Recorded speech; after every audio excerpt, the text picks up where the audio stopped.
งานกุศลบนโลกนี้มีวิธีหลายหลากหากขยันก่อสร้างไว้ไปหน้าสิหุงห้างทันขอน้อมนำต่อพระรัตนตรัยกราบคารวะปฏิรามธีระขอความเจริญในธรรมแก่เพื่อนสาธุมิตรทั้งหลายขอเจริญพรญาติโยมสาธุชนทั้งหลายทุกท่านทุกคนที่ฟังรายการภาษาคนภาษาธรรมนำชีวิตในวันนี้กับผมอัตมภาพพระครูศรีสุตลังการได้มาทำหน้าที่ในการดำเนินรายการอยู่ข้างไม่เป็นประจำทุกวันเสาร์วันอาทิตย์ในรายการนี้ตั้งแต่เวลา20:00 นเกือบครึ่งแต่ว่ามื้อนี้เลื่อนมาเป็น20:00 นเสร็จเพื่อจะได้ประหยัดเวลาในการนอนของคุณพ่อใหญ่แม่ใหญ่ก่อนอื่นจะพูดคุยหยังกันนั้นก็ขอพบกับผู้ร่วมรายการอีกท่านหนึ่งขอกราบนิมนต์ครับผมขอน้ำน้อมพระรัตนตรัยกับคารวะพระเถรานุเถระพร้อมทั้งอาจารย์วกุศรีสุตาลังการขอความสุขความเจริญจงมีแก่แฟนรายการภาษาคนภาษาธรรมนำชีวิตมื้อนี้กับผมอัตมภาพพระครูปริยัตยานุการก็เข้าร่วมรายการหลังจากที่ห่างเหินมานานพอสมควรมื้อนี้ก็คิดว่าจะได้นำหัวข้อที่เป็นสาระเป็นประโยชน์มาเว้ามาคุยให้แฟนรายการได้รับฟังเป็นรับต่อไปครับก็ถือว่าเป็นช่วงที่โศกเศร้าเสียใจในการสวรรคตของพระบาทสมเด็จพระเจ้าอยู่หัวปรมินทรภูมิพลอดุลยเดชที่มาด่วนสวรรคตไปเฮาก็โศกเศร้ากันนะบำเพ็ญกุศลไปหลายมื้อพอสมควรครับก็เลย7 วันไปแล้วเหลือ15 วันที่จะได้บำเพ็ญกุศลชาวอำเภอเขมราชได้ทำบุญกุศลไปหลายรอบครับโดยเฉพาะวันที่19ผ่านมาก็คือได้บำเพ็ญกุศลครบ7 วันให้แก่พระบาทสมเด็จพระเจ้าอยู่หัวปรมินทรภูมิพลอดุลยเดชที่ผ่านมาที่วัดนาคนันตำบลแก่งเหนือเขมราชอันนี้เป็นสิ่งหนึ่งที่เราทั้งหลายควรที่เอาใจใส่หลักการปฏิบัติแสดงความกตัญญูกตเวทีต่อพระบาทสมเด็จพระเจ้าอยู่หัวแล้วก็วันที่26เป็นงานประชุมคณะสงฆ์ส่วนวันที่27ก็จัดกิจกรรมจัดงานบุญครบ15 วันอันนี้เป็นการรวมกันระหว่างคณะสงฆ์กับทางหน่วยงานราชการทางอำเภอเขมราชครับที่นี่ในเมื่อครบ15 วันแล้วก็เหลือไปครบอีก50 วันครับหลังจากครบ50 วันแล้วกับใบบำเพ็ญกุศลครบ100 วันอันนี้คือกำหนดการได้สิแจ้งอีกเทื่อนึงเพื่อเฮาเอาไปก็อย่าลืมครับที่นี่ในช่วงนี้เป็นเทศกาลกฐินครับท่านพระครูปริยัตยานุการที่เฮาได้ไปร่วมงานบุญไกลๆกับไปแล้วก็แต่ละวัดแต่ละหม่องเฮาก็เตรียมกำลังที่จะมีกฐินก็มีครับคืออย่างมื้อนี้ก็ผ่านไปสดๆร้อนๆที่วัดพิสุโสภารามเป็นงานบุญกฐินครับครับได้บุญกฐินแต่ละวัดแต่ละอารามที่เพิ่นมีญาติมีโยมได้ปลูกได้ว่าได้ปักกฐินได้ปักกฐินแล้วก็นำพี่นำน้องนำศรัทธาไปถวายผ้ากฐินพร้อมทั้งบริวารบางหม่องก็เป็นกฐินสามัคคีบางหม่องก็เป็นกฐินเจ้าภาพมื้อนี้ก็คิดว่าทั้งหน่วยงานหลายวัดเพิ่นก็ไปร่วมกันทอดก็คือสิผ่านผลไปโดยดีแต่ก็ยังอีกอยู่พูนละยังอยู่หลายมื้อจนกว่าจะฮอดวันลอยกระทงจังสิเบิดเขตกฐินบางท่านบางคนเพิ่นก็จัดทำในก่อนต้นเดือนคือออกพรรษาใหม่ๆเพิ่นก็จัดทำไปโลดบางหม่องเพิ่นก็จัดที่หลังใกล้ๆพูนใกล้ๆฮอดวันลอยกระทงใกล้ๆเบิดเขตกฐินเพิ่นก็จังทำแต่ก็ยังมีบางหม่องบางบอนเพิ่นก็ทำเป็นกฐินตกข้างก็หมายความว่าเพิ่นมีเจตนาสิมาหาวัดที่บ่ทันมีผู้ใดปักกฐิน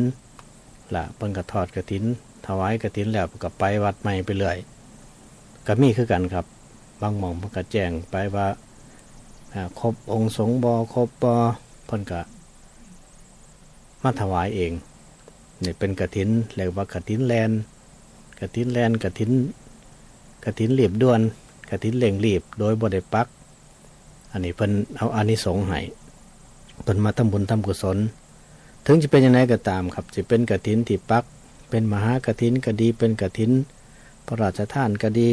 เป็นกฐินหลวงกฐินอิหยังก็ตามละครับ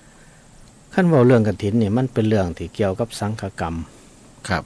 สังฆกรรมก็หมายความว่าเกี่ยวกับทั้งสงฆ์น้ำพร้อมแล้วก็เกี่ยวกับทั้งญาติทั้งโยมน้ำพร้อมส่วนทั้งสงฆ์นั่นกับผมบ่อยากขอกล่าวเพราะว่าบางครั้งบางที่ก็อาจจะบ่สบายใจแก่พระเจ้าประสงค์เพิ่นแต่ที่นี่ก็คือไอ้เรื่องความเป็นมานี่ก็ที่เขาบอกทุกปีเนาะครับความเป็นมาต้องปรารภครับเพราะว่าเรื่องหยังก็ตามที่มีเรื่องเกิดขึ้นเพิ่นก็มีที่ไปที่มาอย่างเมื่อนี้ครับผมได้คุยกันกับครูบาอาจารย์เกี่ยวกับเรื่องที่เพิ่นบัญญัติในพระวินัยเกี่ยวกับของสงฆ์ก็คือเพิ่นบอกว่าเป็นหยังพุทธเจ้าเนี่ยเพิ่นคือห้ามบ่ให้อุบาสกผู้ที่เป็นขี่ทูตกุดถังเขามาบวชในพุทธศาสนาผู้ใดเป็นผู้ขอบ่ให้บวชนี่เพิ่นว่าจังซี่ผมก็ว่าโอ้บ่จักแล้วว่าเพิ่นว่าเพิ่นก็ค้นอยู่ในอินเทอร์เน็ตมาผู้ขออีหลีก็คือ เป็นบุคคลผู้ที่มีความเก่งกาจสามารถก็คือหมอชีวโกมารพัฒน์ทูลขอพุทธองค์บ่ให้บวชกุลบุตรผู้ที่เป็นขี่ทูตกุดถังเป็นขี่ทูตกินเป็นขี่มาแห้งพุ่นนะมือโกบมือจังกระดูกบิดกระดูกงอขาโปขาโปดเป็นบาดเป็นแผลบ่เศร้าพวกเป็นโรคเลื่อนต่างๆนี่ล่ะโรคพวกที่มันแต่ก่อนมันติดได้พุ่นนะเพิ่นบ่ให้บวชก็เลยถามว่าเป็นหยังเพิ่นคือบ่ให้บวชเพิ่นมาแต่ก่อนนั่นคือชาวบ้านทั่วๆไปนี่เป็นครับเป็นโรคชนิดนี้แม้แต่ว่าบ้านเฮานี่ก็ยังบ่ทันหลายปีปานใดเด้ย้อนหลังไปนี่ก็มีโรคประเภทนี้เกิดขึ้นคือกันจนว่าบางจังหวัดเนี่ยเพิ่นบอกว่านี่ข่มขี้ทูตคือหมายความว่าคนเป็นโรคชนิดนี้เขาเอาไปร่วมกันไว้ไปอยู่กับหมู่บ่ได้มันสิติดเชื้อมันสิเชื้อโรคสิแพร่ไปหาผู้อื่นถ้าแพร่ไปหาผู้อื่นแล้วผู้อื่นติดนำเพิ่นก็เลยให้อยู่ในชุมนุมอยู่ชุมชนต่างหากครับแล้วที่นี่สมัยนั้นเพิ่นโดยเฉพาะหมอชีวกนี่เพิ่นได้รับความเรียกว่าเขาไปหาพุทธองค์ไปปวารณาโตกับพุทธองค์ว่าเป็นหมอรักษาประจำพุทธองค์แต่ที่นี่ก็บ่แม่นรักษาพระองค์อย่างเดียวเด้รักษาพระภิกษุน้ำพร้อมผู้ใดเป็นโรคหยังมาเพิ่นรักษาให้เบิดแล้วก็ฟรีพร้อมบ่ได้เอาเงินเอาทองบ่ได้เอาปัจจัยสิ่งของแต่ว่าถ้าโยมก็ต้องเอาบ้างเป็นเรื่องธรรมดาแต่ที่นี่เมื่อเพิ่นรักษาพุทธองค์พร้อมทั้งพระภิกษุสงฆ์เนี่ยมาในข้าวหนึ่งปรากฏว่ากุลบุตรผู้ที่เป็นโรคเลื่อนต่างๆเป็นโรคต่างๆเนี่ยเขาไปหาวัดเขาไปบวชน้ำพระจะไปบวชเป็นพระวัฒนะเพื่อจุดมุ่งหมายก็คือเขาบวชไม่เจตนาว่าสิบวชเพื่อมรรคผลนิพพานเด้สิไปบวชเพื่อรักษาโรคแค่นั้นเพราะว่าไทยทั้งนอกไปรักษานี่มันเสียเงินเสียทองหลายก็เลยเขามาบวชแล้วก็ไปหาหมอชีวกเพิ่นก็รักษาให้หายปรากฏว่ามันหลายขึ้นประเภทที่มาบวชเพื่อรักษาโรคเจ้าของนี่หลายขึ้นเพิ่นก็รักษาบ่ไหวจนได้ไปกราบทูลองค์สมเด็จพระสัมมาสัมพุทธเจ้าว่าให้พระองค์นี่ห้ามซะว่าจะให้บวชเถาะผู้ที่เป็นโรคขี่ทูตกุดถังนี่เขามามันรักษายากมันไปติดผู้อื่นเป็นโรคสังคมรังเกียจจากนั้นเพิ่นก็เลยบัญญัติขึ้นมาว่ากุดถังกันโดอย่างนั้นนะต้องถามก่อนว่าเจ้าเป็นบ่ถ้าพ้นถามแล้วนี่ถามว่าอามะพันเตเป็นครับผมบ่ได้บวชครับเพิ่นก็เลยหามมาเท่าคุมื้อนี้เพิ่นว่าที่นี่เมื่อเรื่องเล่าต่างๆสิเกิดขึ้นมาที่ปรากฏอยู่ในธรรมบทก็ดีในพระวินัยก็ดีเกี่ยวกับเรื่องพุทธศาสนาเกี่ยวกับเรื่องอุบาสกอุบาสิกาเนี่ยท ทุกเรื่องที่เกิดขึ้นมามีที่ไปที่มาแล้วก็มีพุทธองค์เป็นผู้ตัดสินคดีต่างๆเรื่องความต่างๆฉะนั้นเรื่องนี้คือกันที่เฮาจะเว้ากันนี่ก็คือเรื่องกฐินเพิ่นว่ากฐินขันตกะก็คือเพิ่นกล่าวเรื่องว่าพระแต่ก่อนก็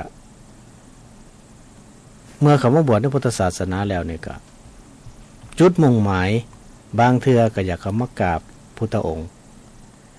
ก่อนเขาพรรษาอย่ามากราบก่อนแล้วก็จะไปจำพรรษาที่อื่นบางครั้งบางที่ออกพรรษาแล้วก็อยากเข้ามากราบพุทธองค์ก็จังสิไปทั้งอื่น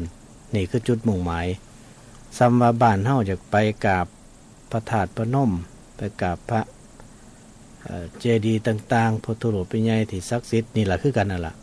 แต่ว่าเพิ่นมีความอยากไปมากกว่านั้นเพิ่นก็เลยเป็นเหตุว่าสมัยนั้นเพิ่นก็กล่าวถึงว่าภิกษุปาไถยรัตน์ก็คือเมืองปาถาหรือปาไถยะนั่นแหละเป็นภิกษุชาวเมืองปาถาครับเมืองปาถาเพิ่นว่าร่วมกันกับประมาณจัก30รูปปรารถนาอยากกราบเขามากราบพุทธองค์อยู่ที่พระเชตวันซึ่งเป็นอารามของอนาถบิณฑิกะกหบดีอยู่เมืองสาวัตถีครับอยู่ที่สาวัตถีที่นี่เมื่อเพิ่นพากันมา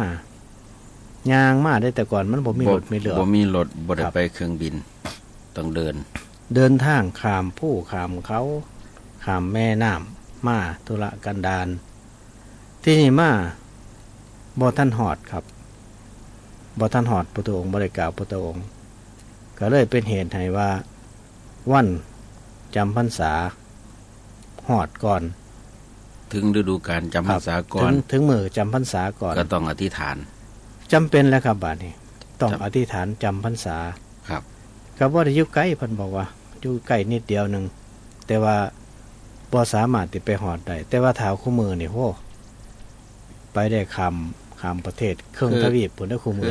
ในการเดินทางบางเทื่อก็มันข้ามมื้อ2มื้อนี่ถ้าสมัยก่อนนี่ไกลครับแต่ซุมื้อนี่ซ้ำข้าม2มื้อนี่ขี่รถข้าวเดียวโอ้เพราะว่าอีหยังเพิ่นเอิ้นว่าทาง10ขึ้น20ขึ้นก็ย่อเป็นข้าวมือครับคือตะกี้ย่างอย่างเดียวแต่คู่มือนี่ย่านพาหนะรวดเร็วจาก10ขึ้น20ขึ้นย่อเป็นข้าวมือตั้งแต่กี้เพิ่นพ่อแม่เพิ่นว่าไปกราบพระธาตุนมัสการพระธาตุพนมไปเป็นแรมเดือนเลยครับคือย่างอยู่ครึ่งเดือนแม่นแรมเดือนนี่คือเตรียมกับครึ่งเดือนอีกเตรียมข้าวน้ำอาหารข้าวสารอาหารแห้งไปนำเด้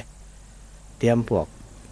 หมักพริกเกลือปลาแดกไปนำแล้วเดินทางไปหาอาหารไปนำกินไปนำอาหารไปนำกับไปบ้าน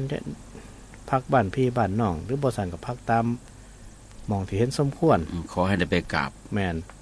ไปเดินไปกับพุ่นแหละเกือบเดือนพุ่นละ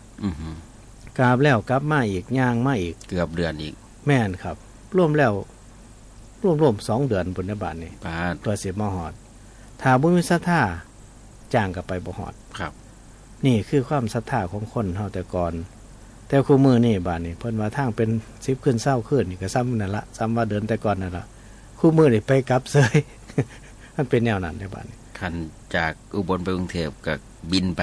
คันนั่งเครื่องแห้งคักครับ45นาทีฮอด45นาทีหรือประมาณชั่วโมงนึงฮอดแล้วนั่งรถก็ประมาณ9ชั่วโมงครับมันถ้าเดินแต่กรุงเทพมาพี่น่ะมันระยะเวลาก็สิเท่าใดบาดนี้เป็นเดือนขึ้นบ่ว่าแล้วครับเป็นเดือนนะเดินทางนะแต่ว่าถ้าณปัจจุบันนี้มันก็รวดเร็วก็เลยเป็นเหตุว่าสมัยก่อนอยู่ไกลนิดเดียวแต่ว่าไปบ่ได้จำพรรษาก่อนแต่ถ้าคู่มือนี่เพิ่นก็สินั่งเครื่องมาหรือนั่งรถมาก็ฮอดข้าวเดียวคือกันนั่นล่ะที่นี่เมื่อเพิ่นจำพรรษาอยู่เมือง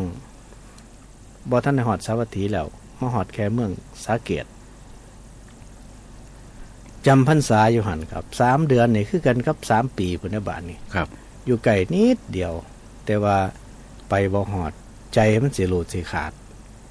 อยากไปกราบอยากไปเข้าเฝ้าคือความตั้งใจว่าสิไปท่านก่อนเข้าพรรษาแต่พ่อบ่ท่านก็ได้อธิษฐานในระหว่างทางก็จึงมีความอยากไปเป็นพิเศษอยู่ในหันจิตใจกลับไปหาพุทธองค์พุ่นละอยู่นำพุทธองค์อยากไปแห้งที่นี่เมื่อออกพรรษาแล้วภิกษุทั้ง30รูปนี่ ปนว่าห่างเพียง6 โยชน์เท่านั้นเด้เมื่อเพียง6 โยชน์นี่อยากไปแห้งออกพรรษาปุ๊บเพิ่นก็ทำการปวารณาเสร็จแล้วก็เดินทางครับเดินทางไปเลยฝนยังตกครับช่วงนั้นก็ออกพรรษาใหม่ฝนยังพันเศร้าตกเด้คืออย่างณมื้อนี้ออกพรรษาแล้วฝนก็ยังตกอยู่ครับแม่นแต่บางเทื่อบางที่บางปีนั่นฝนมันตกตลอดบางประเทศฝนตกตลอดแต่บ้านเฮาก็แห้งไปแน่ห่างไปแน่ทีนี้เมื่อฝนตกเพิ่นก็ย่างตากฝนไปฝนก็เปียกน้ำก็ไหลผู้มีภาคก็เต็มไปด้วยข้นตมต่างๆเป็นลมเป็นเล่นเป็นเหตุให้จีวรที่เพิ่น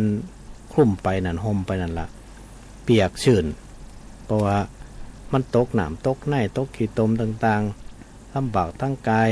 กว่าจะไปถึงนครสาวัตถีแล้วก็เข้าสู่ประเทศตะวันอารามของอนาถปิณฑิกาเนี่ยเมื่อไปเฝ้าพระองค์แล้วถวายบังคมแล้วก็นั่งอยู่ควรนั่งอยู่ข้างนึงกับพระองค์สมัยนั้นเพิ่นว่าการที่เพิ่นมีพระภาคเนี่ยสิปาลบกับภิกษุทั้งหลายที่เป็นอาคันตุกะเข้ามาใหม่เพิ่นก็สิถามตามพุทธประเพณีว่าเป็นจังไดอยู่ดีมีแห้งบ่ก็คือคู่มือนี่ล่ะจนคือจักสีมีทวาร9พุ่นน่ะเด้เพิ่นว่ามันฟังยากตอนนั้นเนาะก็คือถามว่าสภาพร่างกายเป็นจังไดอยู่ดีมีแห้งบ่พออยู่พอเศร้าบ่การเดินทางเป็นจังไดอันตามประเพณีเพิ่นบ้านเฮานะครับถามความสารทุกข์สุขดิบเพิ่นว่าเป็นจังได๋แน่ครับซ้ำนั้นก็อุ่นใจเนาะผู้ที่ไปเฝ้าแม่บาดนี้พระภิกษุที่ไปนี่30รูปไปนี่ก็กราบทูลองค์สมเด็จพระสัมมาสัมพุทธเจ้าว่าการที่มานี่ก็คือตั้งใจมาแต่พุทธแต่ก่อนพรรษาพุทธแต่ว่ามาบ่ฮอดระยะทางแค่6 โยชน์แค่นั้นมาบ่ได้จำเป็นต้องจำพรรษาอยู่เมืองสาเกตแล้วก็3 เดือนในการจำพรรษานี่มันคือ3 ปีเพราะว่าใกล้นิดเดียวแต่ว่ามาหาบ่ได้ก็เลยว่าลำบากใจอยู่คิดฮอดจากมากราบจากมาเห็นจากมาไหว้แต่ว่ามาบ่ได้ก็เลยว่าเมื่ออยู่น้ำกันแล้วจำพรรษาแล้วอยู่กันด้วยความลำบากใจก็คืออยากคิดฮอดจากมาฮอดแต่ว่ามันมาบ่ฮอดปานน่ะแล้วก็มีความพร้อมเพรียงกันอยู่น้ำกันดีแต่ว่าเมื่อออกแล้วบาดนี้ก็พากันเดินทางมาแต่ว่าเมื่อเดินทางมาแล้วก็ตามที่เห็นนั่นล่ะในสมัยนั้นพุทธองค์เพิ่นก็เลยตัดถามว่าเป็นจังได๋แหน่มาเนี่ยมันคือเป็นผ่าขาดซ้ำนะคือบางรูปเนาะเดินทางมาเป็นจังได๋แหน่น้ำเกี่ยวไม่ก็ขาดเป็นธรรมดาน้ำเกี่ยวไม่ก็มันเปียกมันครับเวลาผ่าเกาถึงน้ำฝนมันก็เปื่อยมันเปื่อยบ้านเฮาว่ามันเปื่อยครับหลังจากนั้นแล้วบัดนี้เมื่อเพิ่นกราบทูลเรื่องเป็นไปเป็นมาเดินทางไปเดินทางมาเป็นทางสุ่มไปด้วยน้ำลงน้ำแน่ลงโค่นแน่เขาป่าแน่พาน้ำแน่ลำบากกายลำบากแต่ว่าก็ทนเพื่อมากราบองค์สมเด็จพระสัมมาสัมพุทธเจ้าแล้วที่นี่เมื่อพระองค์เพิ่นได้กล่าวสิแล้วเพิ่นก็มองเห็นว่าโอ้ภิกษุผู้มานี่ผ้าเปียกผ้าเปียกผ้าเปื่อยเพราะว่าเดินทางมาบางเทื่อผ้ากับผ้าเก่าแล้วก็ยังมาเปียกน้ำอีกเป็นเหตุให้ผ้าเปื่อยไปอีกพุทธองค์ก็เลยอยากประทานอนุญาตให้การกฐินครับปนว่าลำดับนั้นพระผู้มีพระภาคก็ทรงทำมีคาถาเพราะเหตุเข้ามูลนั่นเพราะว่าเหตุแรกก็คือภิกษุอยู่น้ำกันนั่นแหละว่าอนุญาตให้ภิกษุทั้งหลายนั่นผู้จำพรรษาแล้วได้การกฐินแล้วพวกเธอเป็นผู้การกฐินแล้วในอานิสงส์5 ประการครับเพิ่นก็อนุญาตว่าท่านี้ก็บอกว่า อานิสงส์5ก็คือเมื่อได้การกฐินเพิ่นว่าเที่ยวไปบ่ต้องบอกลาบ่ผิดพระวินัยก็คือไปตามละแวกบ้านไปในบ้านไปบ่บอกลาบ่บอกก็ได้บ่บอกภิกษุรูปใดเรื่องก็ได้บ่ผิดในตามพระวินัยแต่ว่าฐานะปัจจุบันนี้ก็เป็นเรื่องการปกครองก็จำเป็นต้องบอกเพราะว่าบางเทื่อบางที่นี่อาจจะบ่เห็นเด้ถ้าบ่บอกนี่ครับที่ร้อยไปโหลดถ้าเพิ่นถามหาจักไปไสผู้อื่นก็สิตำหนิได้ว่าโอ้การปกครองนี่เละคือบ่ถูกต้องตามพระธรรมวินัยบ่มีการบอกบ่มีการล่าอยากไปไสก็ไปมันเป็นบอกถึงว่าบ่งบอกถึงว่าคณะนั้นหมู่นั้นบ่เข่งขัดในพระธรรมวินัยฉะนั้นเพิ่นก็จำเป็นต้องบอกอันที่2ก็คือ มื่อไปในที่อื่นเพิ่นบอกว่าผู้ใดอานิสงส์กฐินแล้วนี่ก็คือบ่ต้องถือไตรจีวรไปให้ครบสำหรับปกตินี่ต้องถือครบทั้ง3ผืนคือ ครับ ผ้าสังฆาผ้าจีวรแล้วก็ผ้าสบง ในข้อนี้เพิ่นก็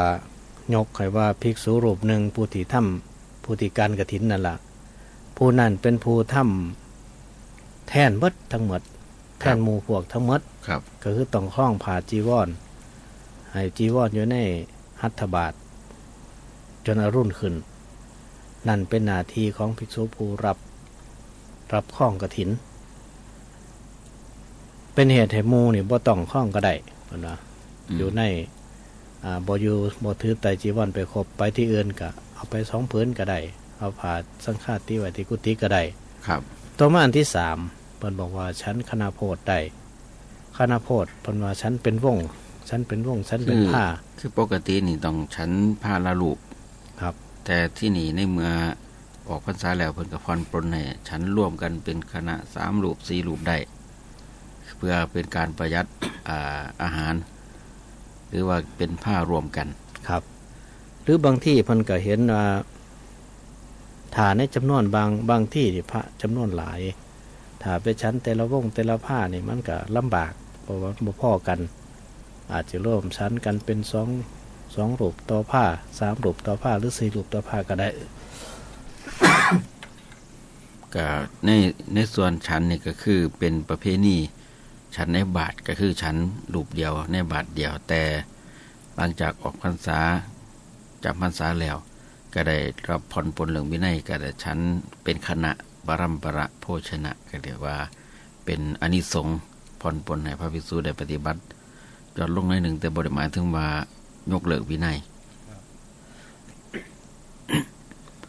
ต่อมาบานนี้ ข้อที่4ก็คือทรงอุตเรกจีวรได้ไว้ได้ตามปรารถนา อิหยังอดิเรกจีวรพาบ่ซักบ่ ก็คือจีวรของภิกษุนี่มีอยู่3ผืนครับเขามีผ้าสังฆาผืนหนึ่งผ้าว่าง่ายว่าผ้าคลุ้มผืนหนึ่งผ้าสบงผืนหนึ่งแต่บ่ได้นับผ้าเบียงเขาใน3ผืนนี่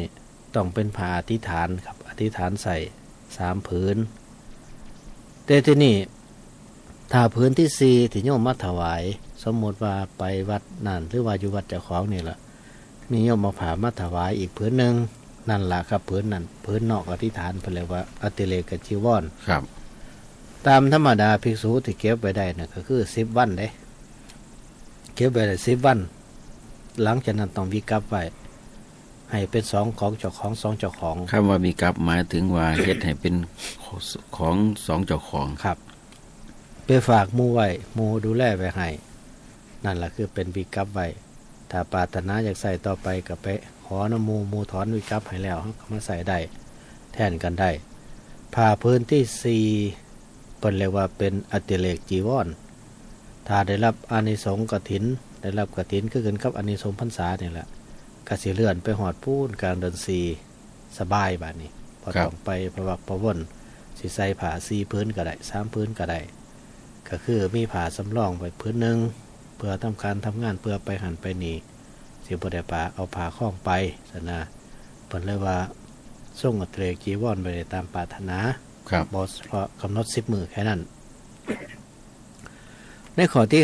5จีวรอันเกิดขึ้นณที่นั่นจักได้แก่พวกเธอ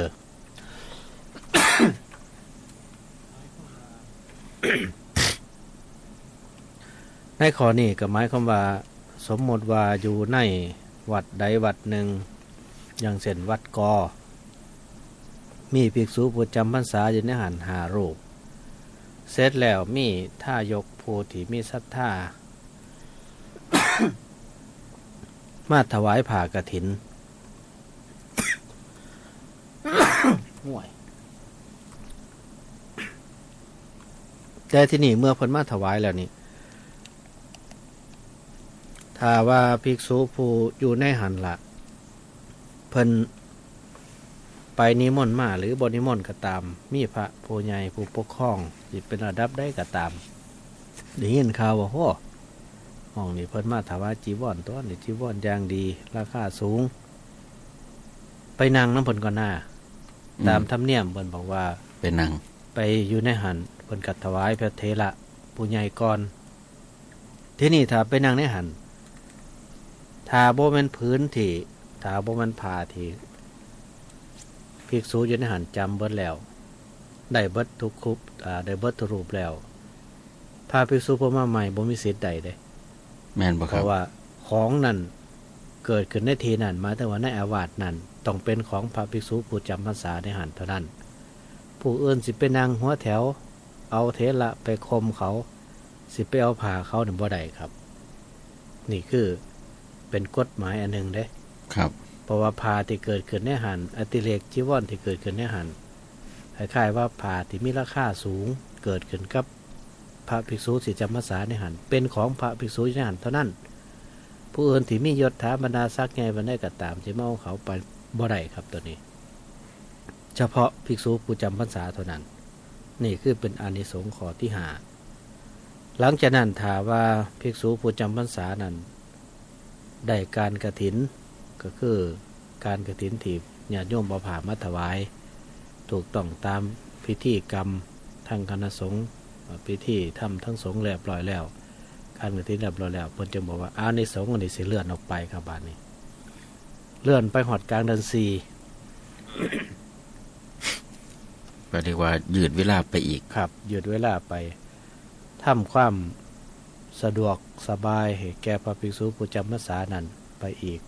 หอดกลางเดือน4อันนี้คือเป็นเรื่องเล่าของอานิสงส์กฐิน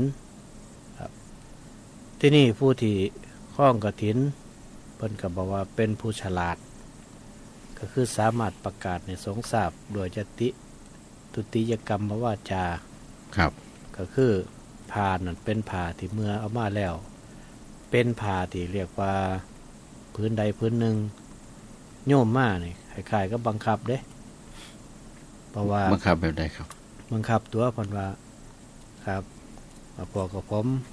ถวายผ้าพื้นนี้เป็นผ้ากฐินถวายแก่พระสงฆ์เมื่อพระสงฆ์รับแล้วจงการผ้ากฐินโดยจงการกฐินโดยผ้าพื้นนี้ครับคือให้เพิ่นซ้ำว่าให้เพิ่นบังคับให้เพิ่นการโหลดนะการกฐินวิธีการปฏิบัติการเนี่ยไรเนาะปฏิบัติเพิ่นก็มีวิธีของเพิ่นนั่นแหละให้เพิ่นการกฐินโดยเพื่อผ่าพื้นที่โยมมาถวายแล้วก็เพื่ออานิสงส์ที่เกิดขึ้นให้เกิดขึ้นแก่พวกเพิ่นทั้งหลายครับเพิ่นขอว่าซั่นนะขออ่อนวอนที่นี่เพิ่นจะมีคำว่าการถวายผ้ากฐินเป็นบุญใหญ่บาดนี้เป็นมหาสังฆทานเป็นสังฆทานใหญ่เป็นกาลทานพระภิกษุกะวัดเดียวครั้งเดียวคือท่านตามการเวลาครับการกะอยู่ในเวลาก็คือระยะเดือนนึงละ1 เดือนนั่นล่ะสิบ่ได้กองเดียวแค่นั้นได้วัดนั้นสิมาถวายคู่มือบ่ได้กฐินนั่นเป็นแต่กองเดียวนั่นล่ะนอกนั้นก็เป็นผ้าป่าไปเพิ่นมีกำหนดกฎเกณฑ์ให้แนวนั้นวัดหนึ่งได้ปีละ1 ครั้งได้ปีละ1 ครั้งเท่าใดก็ตามถ้าสิมีบริวารกฐินตามมาก็หรือบ่มีก็ตามแต่ว่าได้ครั้งเดียวทำเทื่อเดียว1 วัด 1 ครั้งสิเกินนั้นบ่ได้เพิ่นว่าเป็นผ้ากฐินที่นี่เมื่อเพิ่นไปแล้วเพิ่นก็ต้องทำพิธีสงฆ์เป็นหยังเพิ่นคือจังว่าเป็นบุญอานิสงส์หลายเคยได้ยินแต่ว่าบางคนบ่วานบุญกฐินเพิ่นน่ะคือมันใหญ่บุญกฐินนี่ถ้าบางหม่องเพิ่นว่าเป็นเรื่องที่ใหญ่อย่างเช่นว่า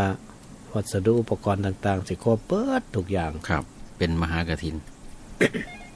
แม้แต่เครื่องใส่น้ำเฮือนน้ำซ่านมันสิมีเบิดอยู่ในหันครับ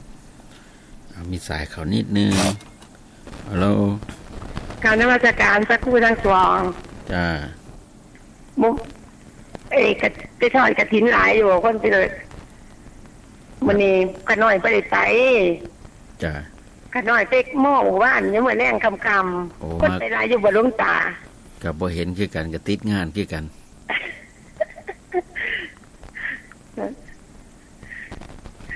เป็นหมายถึงอยู่ไสล่ะหมายถึงอยู่วัดผิดบ่ อ๋อ ไปโม่อยู่วัดเทียนหมู่บ้านนี่เหมือนแรงคำๆนะขะหน่อย จ้า ขะหน่อยไปโม่500เด้อ สาธุอนุโมทนาจ้า คนคือสิหลายเนาะไปทอดกฐินเนาะ ก็คงจะหลายเติบอยู่ บ่ได้มารวมเพิ่น ติดธุระงาน ภาคเสาร์คือกัน บ่ได้มารวมเพิ่นเพราะว่าสังฆกรรมเพิ่นก็มอบทั้งเพิ่นจัดการก็เลย แต่ว่าแน่นอนอยู่ดอกทั้งหลายน่ะหลายอยู่เพราะว่าได้ยินทั้งพระเพิ่นแจ้งให้ฟังอยู่ว่าคนหลาย ครับ ญาติโยมมาหลายทีหลายแห่ง นี่บ่เป็นไปทอดบรรณาการนั้นบ่ให้มัน ไป บ่แล้ว วันที่ นักขนันกับพูน12พุ่น 12แต่ว่าวันที่ 12พฤศจิกา วันที่29ตุลานี่นัดไปทอดอยู่วัดใหม่สำราญร่มบ้านบกพลาน ครับ อ๋อ แจ้งข่าวคุณยายเด้อ โดยกัน เราบุญ วันที่12ว่าจะบอก 12นี่นะขนัน มื้อบ้านไปทอดบ่แม่นเนาะ บ่แม่นจ้ะ เอาใหม่ จ้ะ แต่วันที่29นี่ตะมานัดทอดอยู่วัดใหม่สำราญร่มตำบ้านบกพลาน ค่ะ จ้ะเราทั้งวิทยุนี่ล่ะ บัดน้ำเนี่ยมื้อใดแล้วขะหน่อย ผ่านไปแล้ว โอ้ แล้วเราเป็นบ่นี่ ผ่านแล้วเด้ ผ่านแล้ว ผ่านไปแล้วเนาะ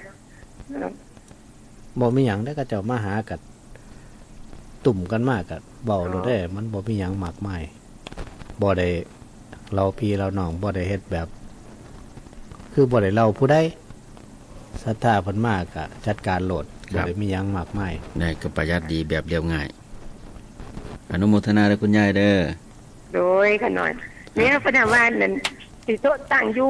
สถานีแล้วก็ไปทอดบรรณาการนั้นตะนั้นน่ะ แม่นอยู่ ตัวนั้น แต่วันเวลามันบ่ถือกัน ตัวนั้นบ่ทันได้ตั้งแต่ล่างสิเตรียมตั้ง อันนั้นมันพูนเนาะเดือนหน้าพุ่นละ เอาใหม่ จ้ะ กับนวัตการกันหน่ สา อย ธุสาธุ ก็คือบางเทื่อยิ่งในช่วงนี้ก็มีงานพระบาทสมเด็จพระเจ้าอยู่หัวพระบรมพระบรมโกศเป็นเรื่องที่ทุกคนก็แต่ว่าเฮาบ่ได้ประกาศเฮาก็หยุดในการออกอากาศมาหลายมื้อหลายเว้นเลยบ่ได้บอกเลยบ่ได้แจ้งญาติโยมก็สิเคยฟังแล้วเพิ่นคือบ่บอกเพิ่นคือบ่บอก อาจจะเข้าใจผิดคลาดเคลื่อนก็ถือว่าบ่เป็นหยังวันเวลาเพิ่นหลังจากนี้ก็คือสิพ่อประกาศได้บอกได้พี่น้องก็คงจะมารวมกันเป็นกฐินสามัคคีที่ว่าเพิ่นจะไปทั้งบ้านบกพลานอำเภอนาตาลแล้วก็คณะสงฆ์ที่ไปทั้งนาคนั้นก็คือสิคุยกันอีกเทื่อนึงเดี๋ยวตั้งสถานีโดยเฉพาะหัวหน้าสถานีเพิ่นก็สิประกาศให้ญาติโยมฟังพร้อม ครับ ประกาศบอกไว้ตอนนี้ก่อน ครับ เพื่อบอกต่อๆกันไป เดี๋ยวสิลืมอีก ครับ โล ค่ะนมัสการอาจารย์ผู้ฟ้อง จ้า พระบ่มีไป อันใดก็ พระบ่มีบ่ฮอด มองใด ไปหาเพิ่นวัด10มื้อ อ๋อ วั จ้ะ ดหลาย จ้ะ พระบ่ฮอดเพิ่น อืม ฝากซ่องเพิ่นเอาซ่องมากับนักต่อยยังต่อสิส่งกราบนมัสการค่ะ สาธุสาธุ ที่นี่เรื่องเกี่ยวกับกฐินนี่ก็คือเพิ่นว่าเป็นของที่มันแปลกจากแนวอื่นเพราะว่ามานี่คณะสงฆ์ก็ต้องมาปรึกษาหารือกันซะก่อนให้เห็นสมควรคือลงมาแล้วนี่เพิ่นก็ว่าเป็นผ้าที่บริสุทธิ์หลุดหล่อมาโดยนภาอากาศแล้วก็ตกลงในถ้ำกลางสงฆ์ให้พระสงฆ์ทั้งหลายทั้งปวงนั้นตกลงกันว่าสิให้แก่ผู้ใดผู้สมควรบ่ว่าสิไปถวายเจ้าวาดโหลดบ่แม่นเด้คือเพิ่นตกลงมติกัน แล้วแต่สิเป็นมติประชุมสงฆ์บอกคือมติที่เพิ่นคุยกันเองกันแล้วแต่ตัวนี้ ครับ เพิ่นก็สิแจ้งมาว่าสมควรในผู้นั้นเด้อเป็นผู้รับเป็นผู้การสมควรในผู้นั้นเด้อเป็นผู้อุปโลกแล้วก็เป็นผู้สวดอันนี้แล้วแต่ทั้งสงฆ์เพิ่นสิคุยกันเป็นมติของสงฆ์พร้อมเพรียงกันในสถานที่นั้น ครับ นี่ล่ะเรื่องแต่ละซ้ำนี่มันก็เป็นเรื่องที่เรียกว่าปุ่นไหวพอสมควรเด้บางเทือบางที่นี่พระสิบอกเป็นหยังคือบ่ให้เจ้าวาดบ่ได้เป็นหยังคือบ่ให้ผู้นั้นบ่ได้ คณะสงฆ์ต้องรับหูรับทราบคุยกันเบิดบ่แม่นว่าคณะสงฆ์สิไปผู้หัวหน้าสิไปโว้ยมาให้ผมเด้อโอ้ให้ผู้นั้นเด้อบ่ได้ ครับ ก็คือเป็นมติทั้งหมดที่คุยกันทุกรูปทุกท่านเห็นชอบน้ำกันจังมอบให้มอบหน้าที่ให้ผู้ใดผู้หนึ่งที่อยู่ในจำพรรษาน้ำกันนั่นละเป็นผู้รับอันนี้เพิ่นเลยว่ามันเป็นบุญที่เกี่ยวกับคณะสงฆ์ ครับ ญาติโยมมาเพิ่นก็เอามาเพิ่นก็มาบอกว่าถ้าแล้วจงการกฐินได้พาพื้นนี้สงฆ์ก็เอาอุปโลกนกรรมอุปโลกนกรรมก็คือประกาศในท่ามกลางเห็นสมควรจังให้สนะ ถ้าว่าบ่มีคุณสมบัติพ่อกับบ่ให้ ครับ เอามาติสงเป็นใหญ่ มติสงฆ์สำคัญครับที่นี่ในผ่าในการกฐินนี่เพิ่นก็บอกว่ามันมีเรื่องที่การบ่ได้ทำบ่ได้มันก็มีหลายอันอยู่เพราะว่าบางเทื่อบางที่ตั้งแต่ก่อนกับณปัจจุบันนี่แต่ก่อนส่วนมากเพิ่นผ่าเอาผ่าเป็นผืนมาผ่าเป็นผืนมาก็มาตัดมายิบมาย้อมแต่ณปัจจุบันนี่ง่ายครับ ครับ ก็คือซื้อจากตลาดซื้อจากร้านตลาดง่ายบ่ได้ไปทำคือสมัยก่อนเพิ่นต้องมาเย็บมากะมาดดมายิบมาหยังแล้วก็ย้อมซักแล้วก็ย้อมแล้วก็ทำเป็นผ้าพื้นใดพื้นหนึ่ง ครับ เพิ่นยังบอกว่าใส่เวลาหลายคณะสงฆ์นี่เห็นน้ำกันเบิดทั้งหมดทำทั้งปันทั้งหมด อืม ตอนทำผ้ากฐินนี่ภิกษุต้องซอยกันทันสัมมันสิบ่แล้ว เพราะว่าจำกัดเรื่องเวลานำ ครับ ก็คือบ่ให้ข้ามมือเด้ทอดมื้อนี้ก็ต้องการมื้อนี้บ่นว่าสิแล้วเฮ้ยหันมือ2มื้อจังแล้วก็บ่ได้ครับ ครับ เพิ่นว่าบ่ให้อรุ่นมือใหม่ขึ้นให้ทำให้แล้วก่อนจังซั่นมันจึงเป็นบุญที่เรียกว่ายากพอสมควรแต่แต่ก่อนการเย็บมือนี่ก็สิบ่พิถีพิถันตัว กับบ่งามปานใดแต่ว่า ครับ จะพยายามเฮ็ดให้ดีที่สุด จังว่าเพิ่นจึงมีไม้สะดึงขึ้นมาที่ว่ากฐินน่ะนะคำว่าสะดึงก็คือมันคล้ายๆขึงทำเป็นสี่เหลี่ยมพื้นผ้าสำหรับเอาผ้าไปว่างแล้วก็ยึดมุมไว้ให้มันตึงเย็บดูกมันจึงตรง ครับ อันนี้คือสมัยโบราณเพิ่นยิบมือครับถ้ายิบบ่ดึงแนวนั้นบ่ขึงให้มันตึงแล้วจักมันสิไปจังได๋แหละมันก็สิบิดสิเบี้ยวไปมันบ่งาม ครับ เพิ่นก็เลยต้องตึงผ้าให้มันเรียบซะก่อนแต่ว่านั่นล่ะคือว่าเป็น เป็นสื่อของ ก ไม้ ฐิน สะดึง เพิ่นว่าไม้สะดึงเพิ่นว่าเป็นแทนว่ากฐินถ้าว่าดอกก็คือเพิ่นหื้อไม้นั่นแล้วเพิ่นว่ากฐินดอกคือเฮ็ดบ่ได้อีกแล้วต่อไปเพิ่นว่ามันดอกตัวนั้น ที่นี่การที่เอาผ้ามาคุมมือนี่มันง่ายก็คือตามที่ว่านั่นล่ะเพิ่นซื้อมาโหลดบ่ต้องไปทำ ตัดเย็บย้อม ครับบ่ต้องไปทำให้มันหุ่นไหวายแล้วก็การที่ทำสีผ่าอันนี้ก็ตามสมัยนิยมของเพิ่นแต่ว่านอกจากนั้น ผู้ที่ทำณปัจจุบันนี้ทำการกฐินนี่บางเทอบางที่เพิ่นบ่ทันเข้าใจเพราะว่ากฐินจริงๆนั่นคือซ้ำผ่าสบงพื้นหนึ่งก็ได้ ครับ คือในจุลกฐินนี่ถวายพื้นเดียวชิ้นเดียว คือ3ชิ้นก็มีสังฆาติจีวรและก็ภัสบงแต่หากว่าถวายเป็นจุลกฐินนี่ถวายชิ้นใดชิ้นหนึ่งก็ได้ อาจจะเลือกเอาสังฆาติหรืออาจจะเลือกจีวรหรือจะเลือกเป็นภัสบงพระจะรับอนุโมทนาอยู่หรอก สิเป็นผ่าถวายหลายพื้นก็ตาม แต่ว่าตอนการกับการพื้นเดียว อาจจะการผ่าสังฆาอาจจะการผ่าจีวรอาจจะการผ่าสบงพื้นใดพื้นหนึ่ง ครับ แค่นั้น ครับ บ่ได้เกินบ่ได้การทั้งหมดบ่ได้ทำทั้งหมดทำพื้นใดพื้นหนึ่งพื้นเดียวแค่นั้น แต่ว่าที่นี่คนเฮานิยมก็ว่ามันใหญ่การกฐินนี่ทำบุญกฐินนี่เป็นกฐินใหญ่ถ้าเฮ็ดกฐินแล้วสิบ่เล่าพี่เล่าน้องก็บ่ได้ มันสิเป็นบุญขี่ที่ไป มันต้องเล่าพี่เล่าน้องเอิ้นคนเอิ้นแขกเอิ้นคนมา ครับ เชิญแขกเชิญคนมาเชิญผู้มีเกียรติมาญาติพี่น้องอยู่ไกลก็ไปมาหาสู่ก็เลยเป็นประเภทนี้ว่าบุญใหญ่บุญทำยากอานิสงส์หลายเพิ่นว่า ครับ นี่ล่ะเป็นเหตุในคนเฮานี่บางเทื่อเพิ่นบ่เข้าใจครับตัวนี้ แล้วก็บานิพาเสียมาทำเป็นผ้ากฐินนี่ก็ต้อง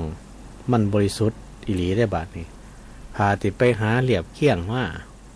เรียบเคียงก็คงจะหมายก็มาผ้าเพิ่นนี่งามดีเนาะอันใดเอาไปเฮ็ดผ้าอันพอดีผมสิทำเป็นผมสิทำกฐินถ้าได้ผ้างามแนวนี่ไปเฮ็ดมาคือสิได้อานิสงส์หลายเนาะเป็นเหตุให้เขาคือเว้าเรียบเคียงให้เขาศรัทธาครับแล้วเขาก็มอบผ้านั้นให้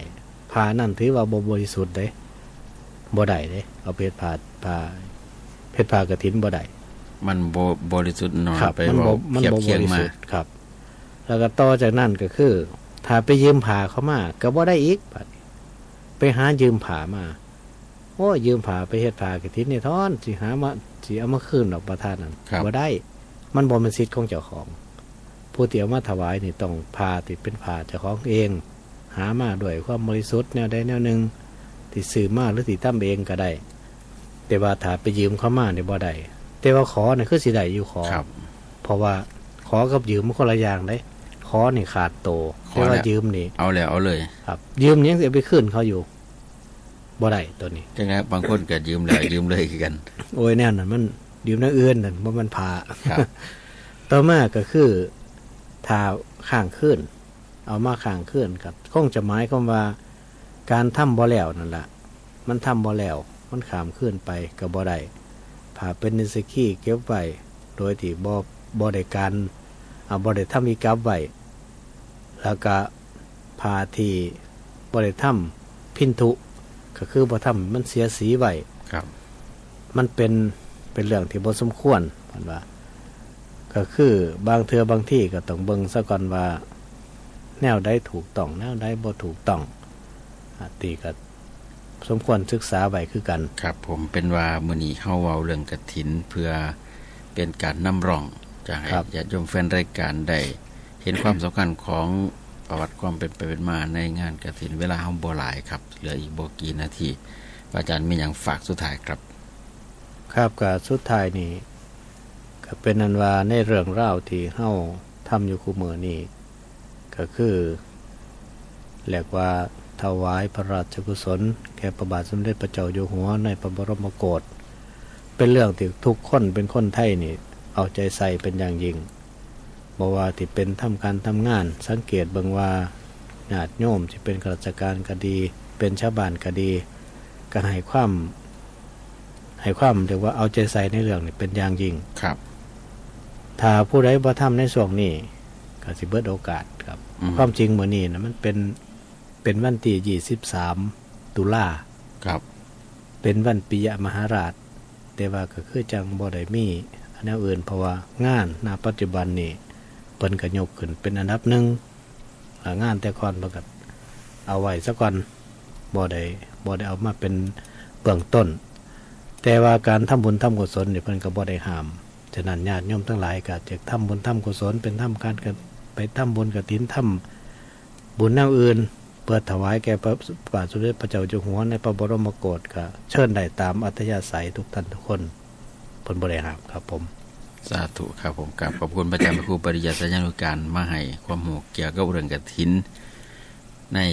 ฤดูกาลที่ออกพรรษาแล้วใหม่ๆเพราะนั้นในวันนี้จึงขออนุโมทนาขอบคุณหลายๆครับอาจารย์สำหรับได้รายการภาษาคนภาษาธรรมนำชีวิตมื้อนี้แต่มาภาพผู้ดำเนินรายการเว้าหน่อยนิดนึงเพราะว่ามันสิมีไอนำมาก็จึงขออนุโมทนาขอบคุณแฟนรายการทุกท่านทุกคนอยู่เย็นเป็นสุขหายทุกข์หายโศกหายโรคหายภัยเจริญในอายุวรรณะสุขภระปรารถนาสิ่งใดที่เป็นไปโดยชอบขอให้ความคิดนั้นปรารถนานั้นจงพันสำเร็จในที่ทุกสถานในการทุกมาตลอดไปโดยกันจงทุกท่านทุกคนเถิดขอเจริญพร